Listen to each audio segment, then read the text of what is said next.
teman-teman, konnichiwa. Ketemu lagi bareng saya Eko di channel saya Eko Japan Vlogs. Oke, pada kesempatan kali ini saya ingin berbagi kepada teman-teman semua, ingin menyapa teman-teman semua.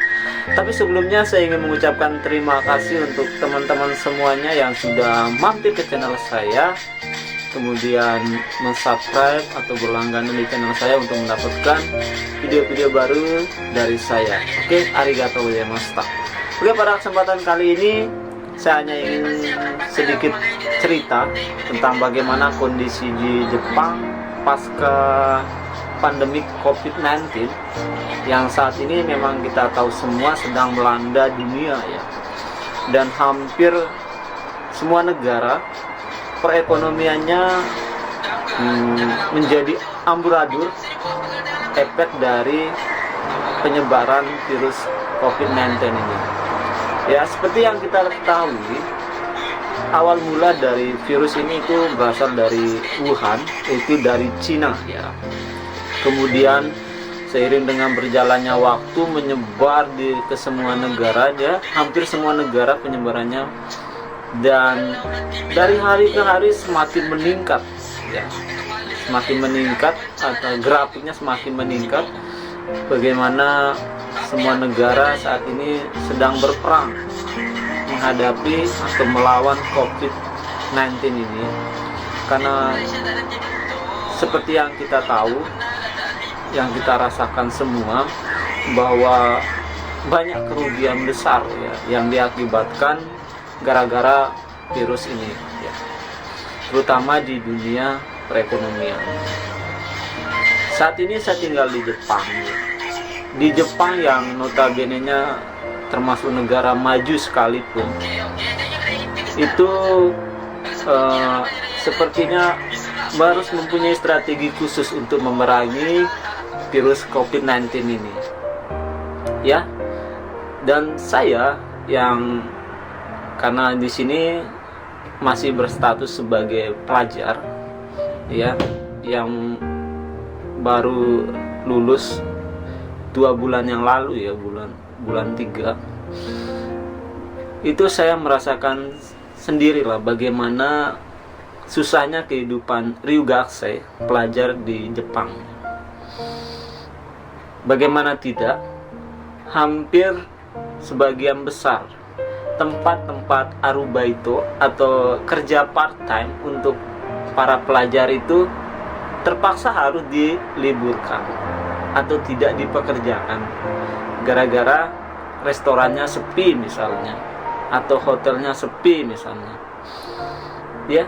Dan mau tidak mau itu jelas-jelas sangat merugikan banget ya untuk kita yang tinggal di Jepang. Termasuk saya, hampir 1 bulan lebih saya ini sudah tidak bisa bekerja. Saya sudah tidak kerja. Jadi kerjaan saya di apato, tidur, bangun, makan. Terkadang jenuh itu melanda. Iya, saya merasakan sendiri. Kepala pening, iya. Karena mau tidak mau di Jepang itu tidur pun kita harus bayar. Kita harus bayar tempat tinggal, kita harus bayar asuransi kesehatan dan sebagainya ya. Oleh karena itu saya sangat berharap sekali, dan ini tentu menjadi harapan dan doa kita semua, mudah-mudahan wabah pandemi COVID-19 ini segera berlalu. Kita masih bisa bisa hidup normal kembali, dalam artian bisa beraktivitas seperti biasanya, kita bisa bekerja untuk menghidupi diri kita sendiri dan orang di sekitar kita. Kita bisa merancang kembali impian-impian kita yang memang sejak dulu sudah kita rencanakan ya. Termasuk saya ada beberapa planning yang harusnya saya pikir ya sebelumnya itu akan berjalan sangat lancar, tapi pada akhirnya ternyata yaitu dia amburadul gara-gara efek dari COVID-19 ini ya. Karena sejatinya setelah saya lulus sekolah kemarin, kemudian ikut interview di salah satu hotel di Jepang, lulus di sana, Tapi gara-gara tamunya sepi, hotelnya juga sepi, jadi ada penundaan untuk proses pergantian visa, ya, dari visa Ryugakusei atau pelajar menjadi visa kerja. Ya, kita mau tidak mau ya harus bersabar untuk saat ini. Dan tentu sampai saat ini saya juga tetap bersabar. Jadi tidak hanya saya ya, jadi teman-teman yang lain pun juga mengalami keadaan yang sama, situasi yang sama di negara orang. Mungkin teman-teman tahu bahwa Jepang itu salah satu negara dengan biaya hidup yang tinggi. Jadi kalau kita tidak bekerja, jelas itu akan terasa banget beratnya hidup di Jepang. Tetapi teman-teman, di setiap musibah tentu ada hal yang bisa kita pelajari. Ada hikmah dari itu semua. Dan salah satu kabar gembira buat teman-teman adalah bahwa Jepang itu memberikan subsidi kepada orang yang tinggal di Jepang, ya. Jadi pemerintah Jepang ini sebagai dampak dari COVID-19 ini itu memberikan bantuan kepada orang masyarakat Jepang, termasuk orang asing yang tinggal di Jepang, ya.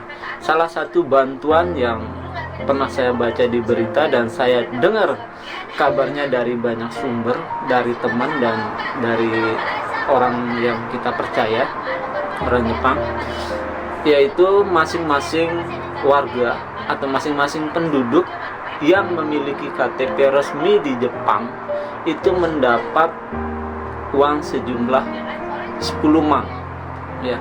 Jadi kalau dirupiahkan ya sekitar 14 jutaan lah, ya. Jadi itu diberikan secara cuma-cuma kepada semua orang.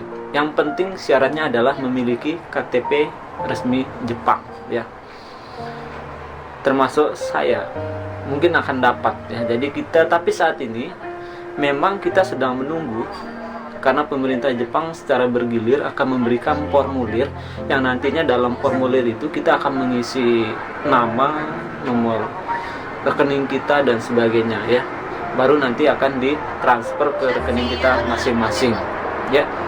Kemudian kabar baiknya yang kedua, ini khusus untuk pelajar Ryugakusei, ya. Entah itu dia masih sekolah di Nihongo Gaku, sekolah bahasa Jepang, atau Daigakusei, sekolah di universitas di Jepang, itu mendapat bantuan juga, ya, yaitu bantuan karena kesulitan dalam hal membayar sekolah, itu mendapat tambahan bantuan 20 mang, ya. 20 mang itu ya berkisar antara 37 jutaan lah. Tetapi ini khusus untuk siswa Ryugakusei yang memang benar-benar tidak bisa arubaito atau part-time di Jepang. Jadi kalau yang masih bisa kerja, punya penghasilan seperti biasanya, kemungkinan tidak dapat, ya.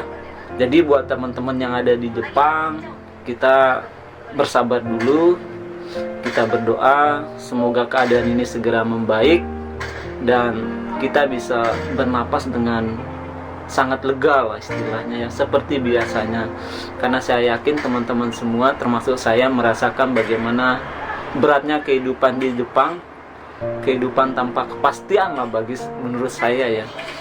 Di saat seperti ini yang harusnya kita masih bisa bekerja, masih bisa menghasilkan uang untuk kita makan, untuk kita beli minum, atau untuk kita sekedar jalan-jalan sedikit.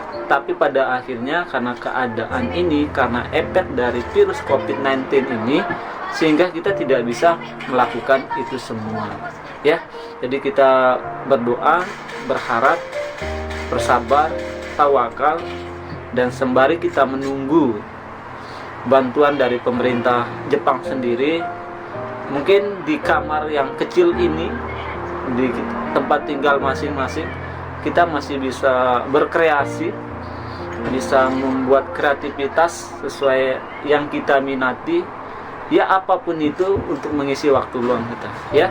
Jadi teman-teman, mungkin hanya ini cerita situasi dan keadaan di Jepang, ya, yang orang asing termasuk saya alami di sini.